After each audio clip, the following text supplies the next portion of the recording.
আসসালামু আলাইকুম।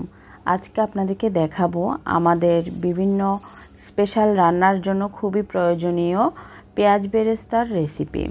পেঁয়াজ বেরেস্তা আপনারা অনেকেই বলেন আপনাদের বানানো পেঁয়াজ বেরেস্তা এতটা মচমুচে হয় না এবং বেরেস্তা ভাজার পরে কিছুক্ষণ পরে নেতিয়ে যায় বা নরম হয়ে যায়।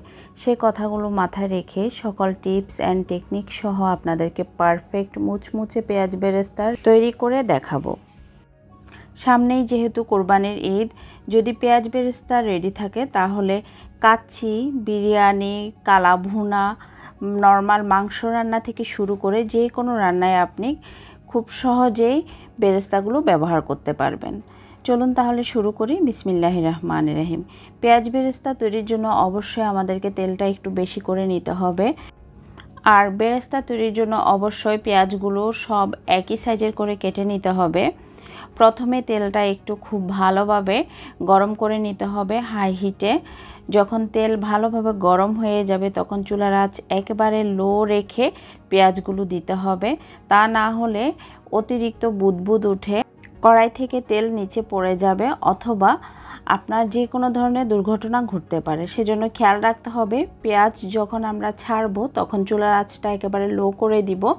যখন পেঁয়াজগুলো দিয়ে দিব পেঁয়াজগুলো একটু কিছুক্ষণ নাড়াচাড়া করে লো থেকে সামান্য একটু বাড়িয়ে দিব, অর্থাৎ লো টু মিডিয়াম করে দিয়ে আমরা পেঁয়াজগুলো যতক্ষণ না বাদামি কালার হয় ততক্ষণ ভেজে নেব। আর পেঁয়াজগুলো ভাজার সময় অবশ্যই কিছুক্ষণ পর নাড়াচাড়া করতে হবে, তা না হলে কোথাও পেঁয়াজ বেশি পুড়ে যাবে অথবা কোথাও পেঁয়াজগুলো কাঁচা থেকে যাবে। আপনারা স্ক্রিনে দেখতেই পাচ্ছেন কিছু কিছু পেঁয়াজ একটা দুইটা সাদাটে টাইপের থেকে গিয়েছে, কিন্তু বেশিরভাগ পেঁয়াজ কিন্তু বাদামি কালার হয়ে গিয়েছে। এই অবস্থায় আমরা পেঁয়াজগুলো তুলে নিব। পেঁয়াজ বেরেস্তা তেল থেকে উঠানোর পরেও পেঁয়াজ বেরেস্তাগুলো গরম থাকার ফলে কুক হতে থাকে। সেজন্য যখন হালকা বাদামি কালার থাকবে তখন আমরা উঠিয়ে নিব এবং উঠানোর পরে সেটা আস্তে আস্তে আরও একটু গাঢ় কালার হয়ে যাবে। আর পেঁয়াজ বেরেস্তাগুলো উঠানোর পরে আমরা চেষ্টা করব সাথে সাথেই একটি পেপার অথবা টিস্যু বেছানো প্লেটের মাঝে ছড়িয়ে দিতে। ছড়িয়ে না দিলে তেলগুলো জমে থাকলে পেঁয়াজ বেরেস্তা অতিরিক্ত কুকড হয়ে কালো টাইপের হয়ে যাবে এবং তেতো ভাব হয়ে যাবে।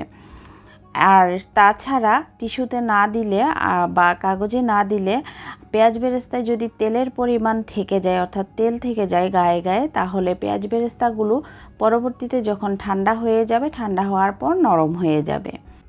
তেল খুব ভালোভাবে অ্যাবজর্ব করে নিতে পারলেই পেঁয়াজ বেরেস্তাগুলো একেবারে মুচমুচে হবে।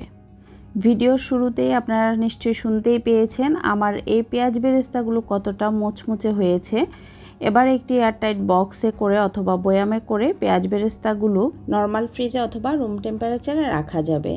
আর যদি রুম টেম্পারেচারে রাখতে চান সেক্ষেত্রে কিছুটা চিনি দিয়ে রাখলে হবে এবং প্রয়োজন অনুযায়ী আপনারা ব্যবহার করে আবারও বয়াম অথবা বক্সের ঢাকনা খুব ভালোভাবে আটকে রাখলেই পেঁয়াজ বেরেস্তাগুলো একেবারে মুচমুচে থাকবে। আবারও দেখা হবে নতুন কোনো ভিডিওতে নতুন কোনো রেসিপি নিয়ে। আল্লাহ হাফেজ।